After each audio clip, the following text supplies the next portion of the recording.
Hello and welcome to the paid weekly recap for the week ending August 1st, 2025. I'm Keith Harwood, CIO of Yellow Tunnel, and also pictured as Vlad Karpel, the CEO and founder of Yellow Tunnel and the creator of the artificial intelligence behind the predictive AI for dynamic market system.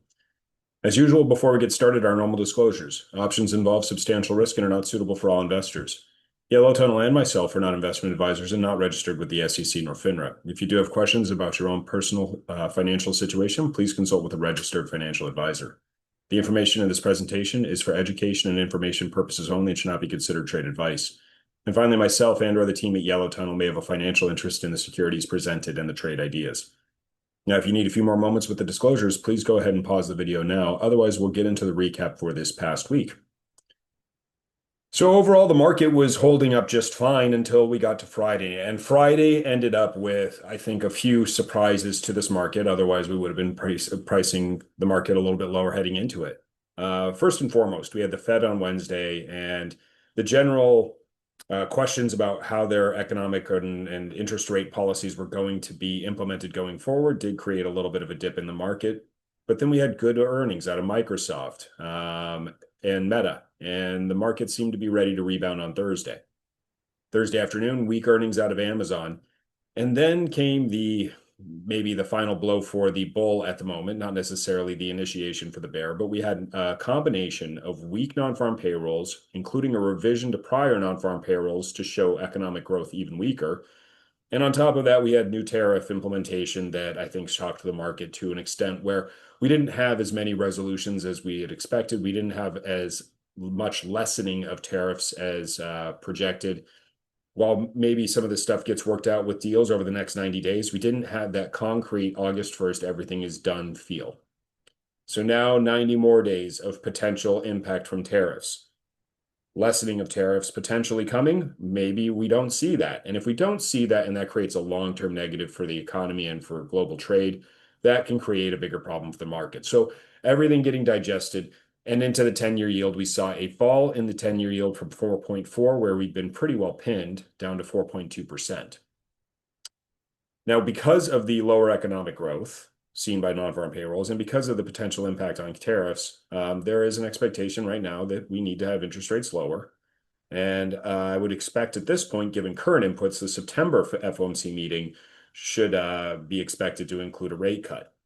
Maybe had they had all of this information, we would have seen with non-farm payrolls and with tariffs, but particularly non-farm payrolls, we would have seen a rate cut this past week. But now that we've shown some weakening in the economy from that non-farm payrolls, I think the general philosophy is we need to see a rate cut of 25 basis points in that September meeting. Absent, because there is no meeting here in September, this is drastically, or August, sorry, this is fully focused on September. The 2-year yield really came down aggressively, and now the 10-year yield coming down as well. Long-term economic growth coming into question a bit. Now, it's not full-blown recessionary concerns yet. If we start getting back down towards 4.1, 4, or even lower like we saw in April, then we've got a real problem. For now, we're back into that range that we were seeing in late February and early March when the market was topping and starting to roll over.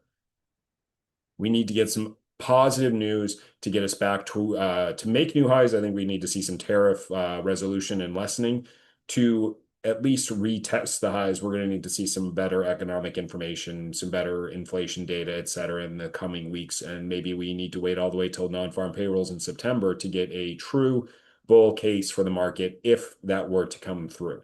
So overall, right now, the S&P very much more back into a neutral standpoint, not necessarily looking bullish. We tested the lows from the day that we expected that maybe Powell will get fired.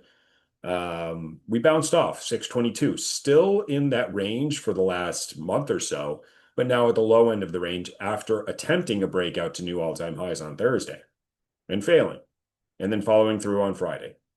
This is not a bull market with a huge tailwind to it. This is right now a chopping market wondering if support will hold.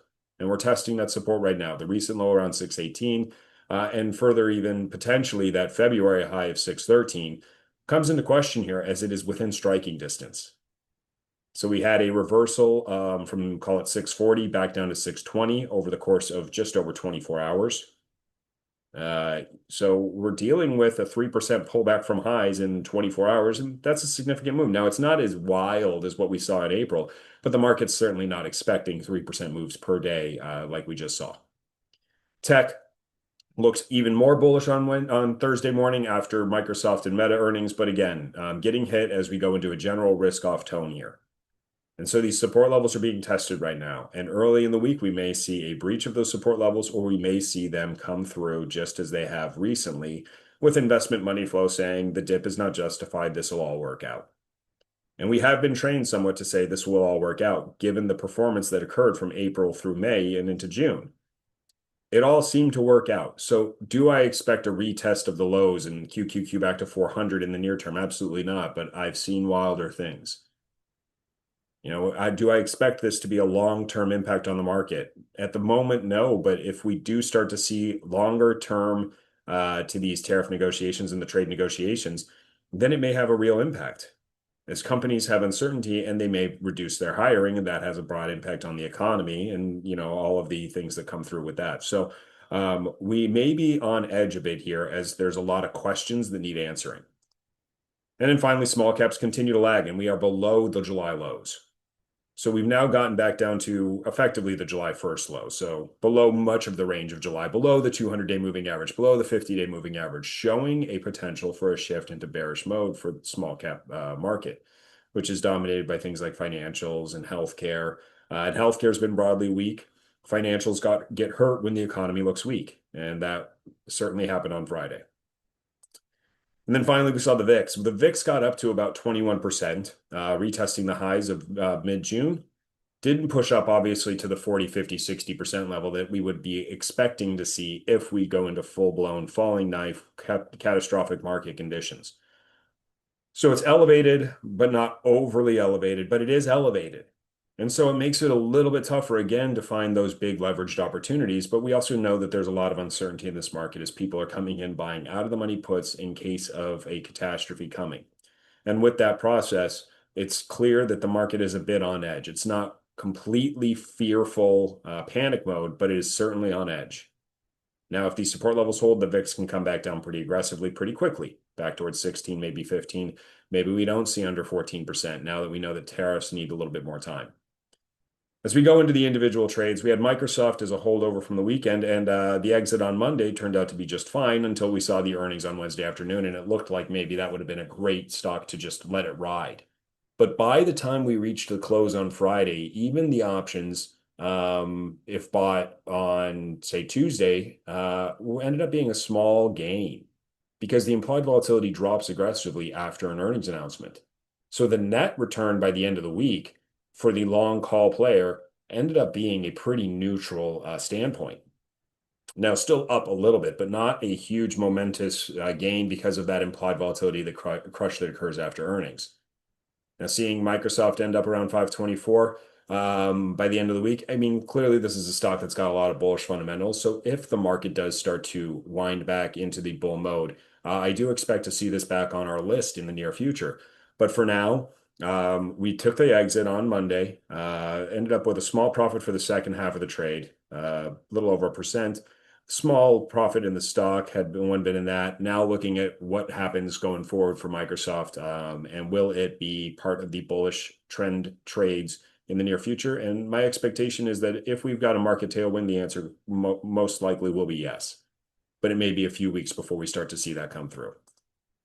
NVDA similarly rallied through the week, and then on Thursday morning, on the back of other strong tech earnings, broke out to a new high.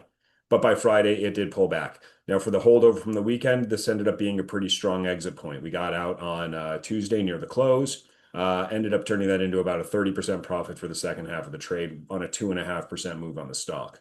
So there's that leverage of options. 2.5% can yield nearly 30% in the options for that 1 week hold. And I apologize, that exit was on 728, not 729.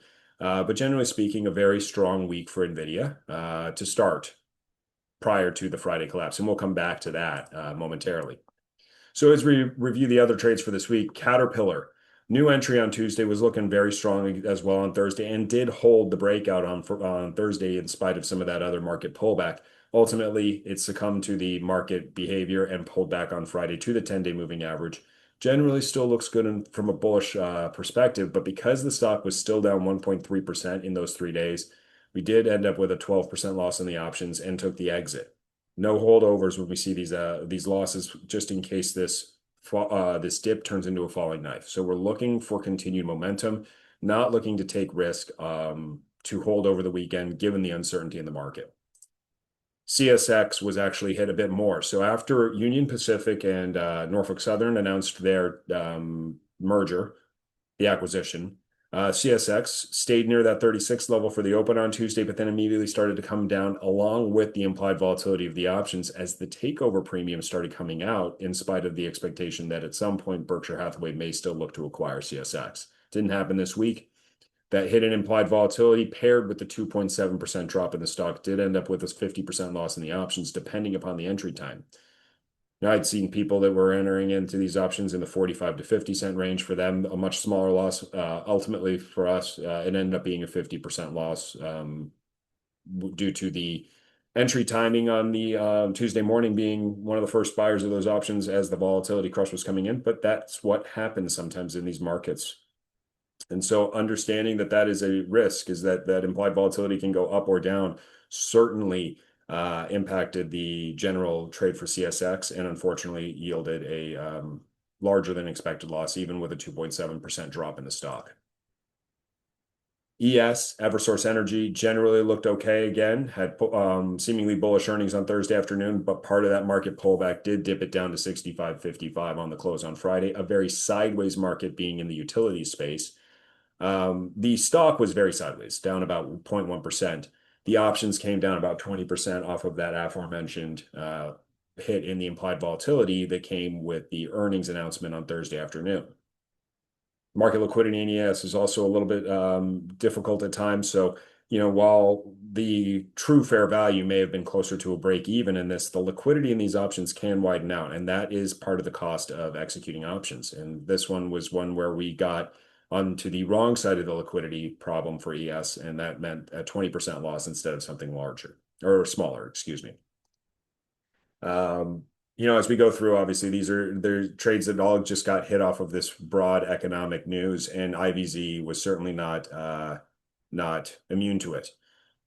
So Invesco had positive news out of QQQ, lowering their fees, then positive earnings, pushing towards the highs, making new highs on Wednesday, and then ultimately started to drop. And the liquidation here was primarily, to me, looks like a risk-off scenario where a lot of people got very bullish in Invesco, maybe justifiably so. But as we look to get out of trades, it did have a high RSI. It did have a lot of bullish allocation to the stock, and then it was looking for liquidity for the exits as people went risk off.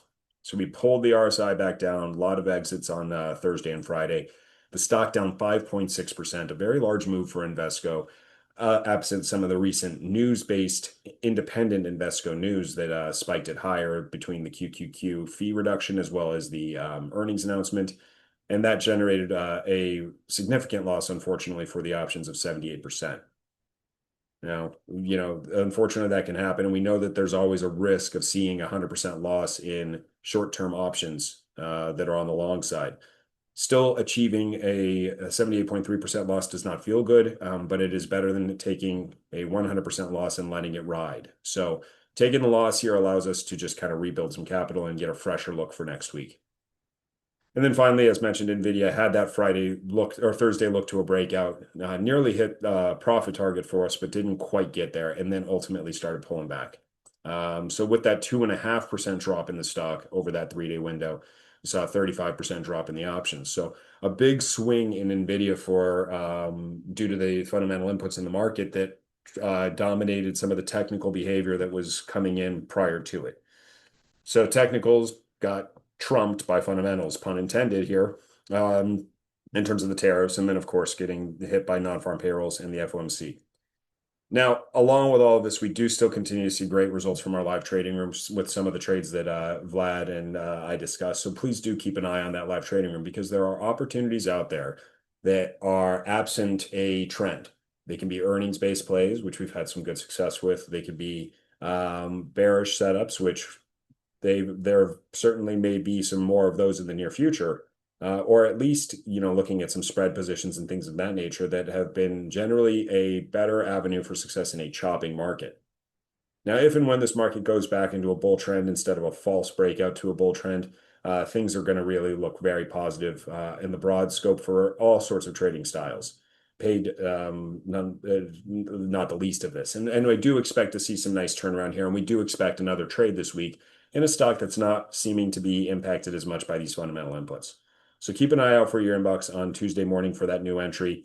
If you do have any questions, you can always email me, keith@yellowtunnel.com. You can email vlad@yellowtunnel.com. And I look forward to a rebuild and a review of some of the new technical structures that are occurring and how the AI can really leverage those opportunities as we start to get a bit more clarity on the fundamental basis once again. Thanks again, everybody, and I hope you have a wonderful trading week. I'm looking forward to speaking to any of you that have questions. Thanks again.